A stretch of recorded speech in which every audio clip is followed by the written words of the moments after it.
ഈ വിഷുദിനത്തിൽ എനിക്ക് നിങ്ങളെ ഏവരെയും അറിയിക്കാനുള്ളത് എൻ്റെ മഹാകുംഭമേള യാത്രയാണ്.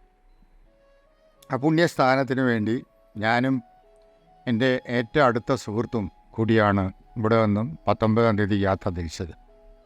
ഫ്ലൈറ്റാണ് പോയത് ഡൽഹി വരെ. അത് കഴിഞ്ഞ് ഞങ്ങൾക്ക് കിട്ടിയതൊരു ബസ്സാണ്. ഈ ബസ് വളരെ ബുദ്ധിമുട്ടിയാണ്. ആ സമയത്തൊക്കെ ബസ് കിട്ടാൻ ഭയങ്കര പ്രയാസമാണ്. ഇടയ്ക്കൊക്കെ യാത്രയിൽ അല്പം ദുരിതമുണ്ടായെങ്കിലും വലിയ ബുദ്ധിമുട്ടില്ലാതെ ഞങ്ങൾ ഉത്തർപ്രദേശിലെത്തിച്ചേർന്നു.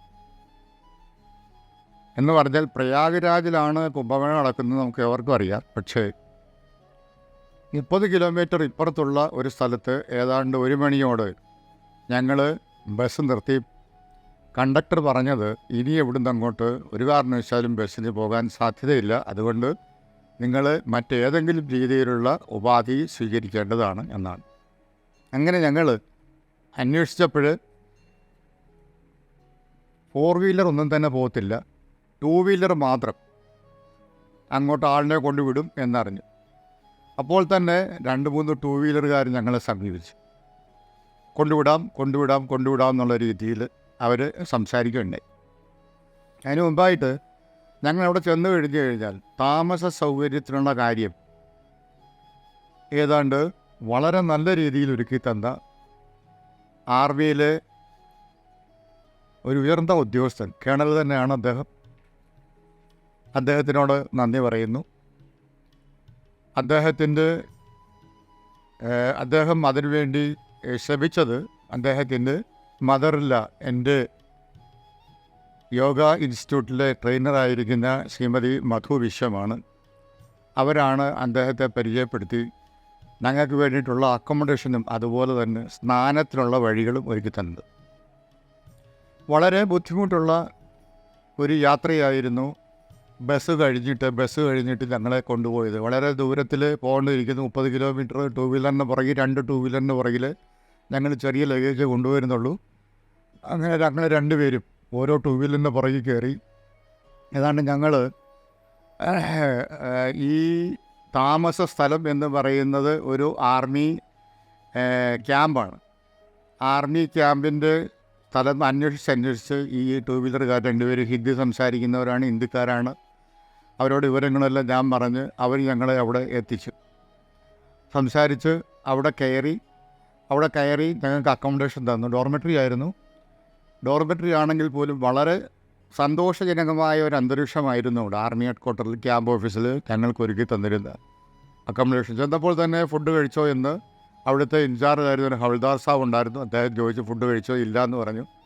എന്നാൽ കഴിക്കുമെന്ന് പറഞ്ഞ് ഏതാണ്ട് 3 മണി കഴിഞ്ഞു ഞങ്ങൾ എത്തിയപ്പോൾ. അപ്പോഴും അവർ ചപ്പാത്തിയും അതുപോലെ ഡാൽക്കറിയും അവർ ഞങ്ങൾക്ക് വേണ്ടിയിട്ട് സൽക്കരിച്ചു. അങ്ങനെ ഞങ്ങൾ അന്നത്തെ രാത്രി 19 ഞങ്ങൾ എത്തിയത് 20-ാം തീയതി അവിടെ തങ്ങി.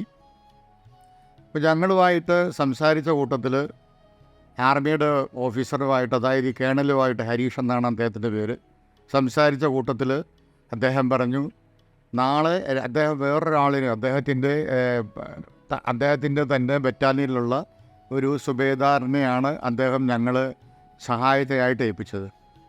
അപ്പോൾ അവർ ആ വ്യക്തിയുടെ നമ്പർ തന്നു. ഞാൻ അദ്ദേഹത്തെ ആ സുബേദാറെ കോണ്ടാക്ട് ചെയ്തു. സുബേദാറെ കോണ്ടാക്ട് ചെയ്ത് കഴിഞ്ഞപ്പോൾ അദ്ദേഹം പറഞ്ഞ കാര്യങ്ങൾ വളരെ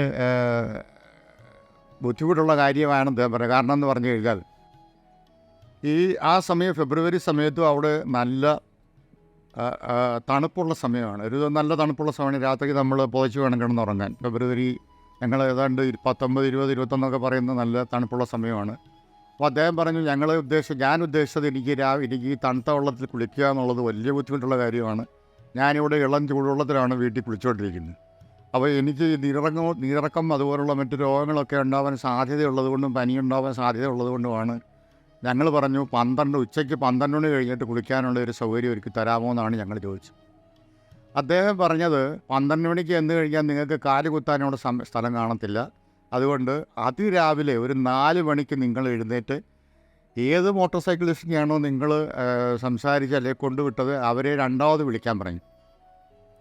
ഈ 2 മോട്ടോർ സൈക്കിളുകാർ വന്നവരിൽ ഒരാൾ മദ്യം സേവിക്കുന്ന ഒരാളാണെന്ന് ഞങ്ങൾക്ക് മനസ്സിലായി. കാര്യം അങ്ങേര് സ്പീഡ് അതിഗംഭീരമായ സ്പീഡായിരുന്നു. ഒരു ആക്സിഡൻറ്റിൽ ഞങ്ങൾ രക്ഷപ്പെടുക സത്യത്തിൽ ചെയ്തത്. അപ്പം അതിനൊരാളിനെ മാറ്റി മറ്റൊരാളിനോട് പറഞ്ഞു വേറൊരാളിനെ കൊണ്ടുവരാൻ പറ്റൂ എന്ന് ചോദിച്ചു. അപ്പോൾ ഇതിനകത്തിൽ പറയാനുള്ളതെന്ന് പറഞ്ഞാൽ ഇവർ കൊണ്ടുവിട്ട് കഴിഞ്ഞപ്പോൾ ഇവരുടെ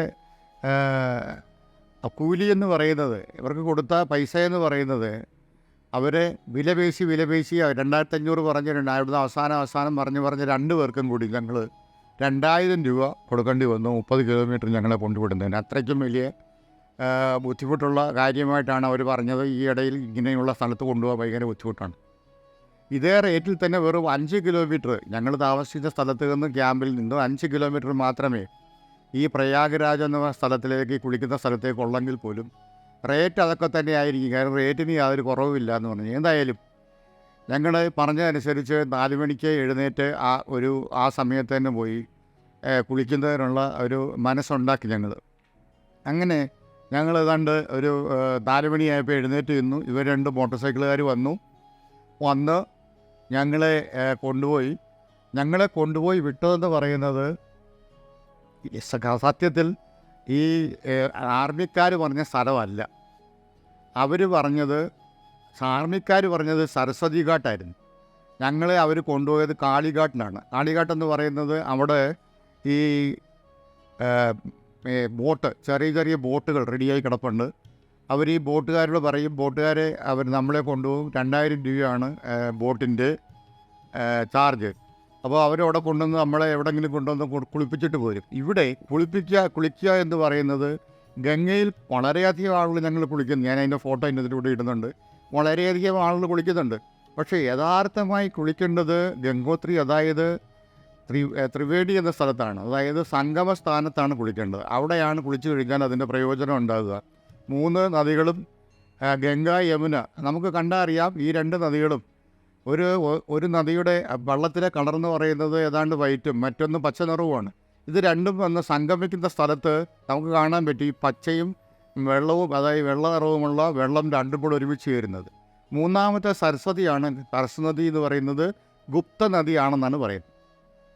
അങ്ങനെ ഞങ്ങൾ രാവിലെ അവിടെ പോയി കാളിഘട്ടിൽ വിട്ടിട്ട് അവർ പോയി. ഞങ്ങൾ അതേ റേറ്റ് തന്നെ അവർക്ക് കൊടുത്തു. അപ്പോഴാണ് വിളിച്ചു ചോദിച്ചപ്പോൾ ആർമിയുടെ ഞങ്ങൾക്ക് വേണ്ടി നിയോഗിച്ചിരിക്കുന്ന ഒരു വ്യക്തി, ഇവിടുത്തെ ഒരു ശിപായി എന്ന് പറയുന്ന വ്യക്തിയെ വിളിച്ചപ്പോൾ അങ്ങേര് പറഞ്ഞു, നിങ്ങൾ അവിടെ നിന്നാൽ പോരാ, സരസ്വതി ഘാട്ടിൽ വരാൻ പറഞ്ഞു. സരസ്വതി ഘാട്ടെന്ന് പറഞ്ഞാൽ അവിടെ നിന്ന് ഏതാണ്ട് പിന്നെയും ഒരു 3 കിലോമീറ്റർ നടന്നു വേണം പോകാൻ. ഏതായാലും ഞങ്ങൾക്കൊരു 5:30 മണിയോട് കൂടിയിട്ട് ഈ സ്ഥലത്തെത്താൻ കഴിഞ്ഞു. ശിപായി ഞങ്ങൾ അദ്ദേഹത്തെ കണ്ടു. അദ്ദേഹം ഞങ്ങളെ കൊണ്ട് നിർത്തിക്കഴിഞ്ഞപ്പോൾ ആർമിക്കാർക്ക് മാത്രം, RP ഓഫീസേഴ്സ് മാത്രം കയറി പോകാൻ പറ്റുന്ന ഒരു ക്യൂ ആണ്. അവർക്ക് മാത്രമേ അവിടെ ആ ഒരു സ്ഥലത്തോട് കയറി പോകാൻ പറ്റത്തുള്ളൂ. അവിടെ കൊണ്ടുവന്നതിന് ശേഷം ഈ കേണലിൻ്റെ പേര് പറഞ്ഞത് കൊണ്ടായിരിക്കാം ഞങ്ങളെ മുൻപിൽ കയറ്റി നിർത്തി ആദ്യത്തെ തോണിയിൽ തന്നെ ഞങ്ങളെ ആ സ്ഥലത്തേക്ക് സംഗമസ്ഥാനത്തേക്ക് കൊണ്ടുപോയി.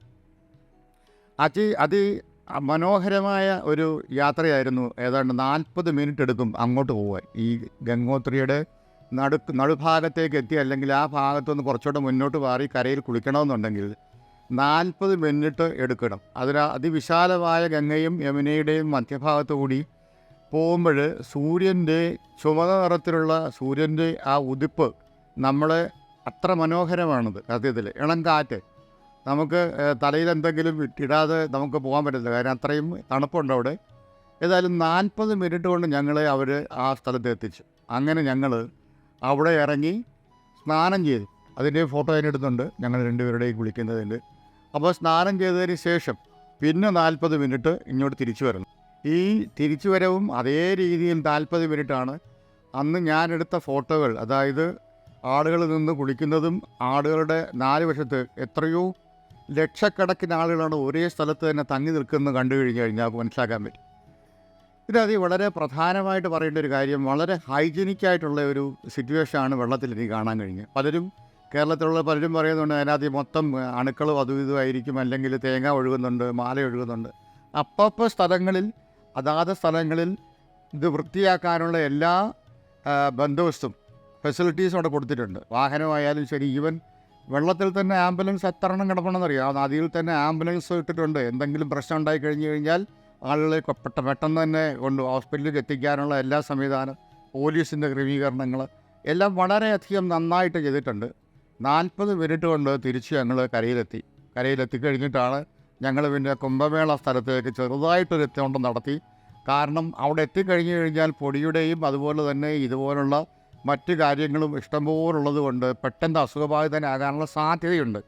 അതായത് ഇത്രയും ആളുകൾ സഞ്ചരിക്കുന്നതുകൊണ്ട് പൊടി തീർച്ചയായിട്ടും ഉണ്ട്. അവിടെ വെള്ളം അവർ തളിക്കുന്നുണ്ട്, അത് ചെയ്യുന്നുണ്ട്, ഇതുകൊണ്ട് ആഹാരമുണ്ട്, എല്ലാ കാര്യമുണ്ട്. എന്നാലും ഈ പൊടിയുടെ കാര്യത്തിൽ അവർ നമുക്കൊന്നും ചെയ്യാൻ ആ ഒരു ക്രമീകരണം അവർക്ക് ചെയ്യാൻ പറ്റത്തില്ല.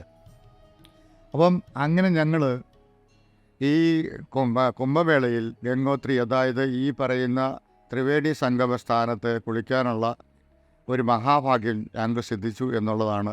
അതും ഈ പറയുന്ന ആർമി ഉദ്യോഗസ്ഥരുടെ മേൽനോട്ടത്തിലും അതുപോലെ അവർ ചെയ്ത ഏറ്റവും വിശാലമായ മനസ്സോടുകൂടി ചെയ്ത കുറേ കാര്യങ്ങൾ കൊണ്ടാണ് ഞങ്ങൾക്ക് അവിടെ കുളിക്കാൻ പറ്റിയത്. അല്ലെങ്കിൽ ഞങ്ങൾക്ക് അവിടെ പോയി കുളിക്കാൻ ഒരു സാധ്യതയില്ല.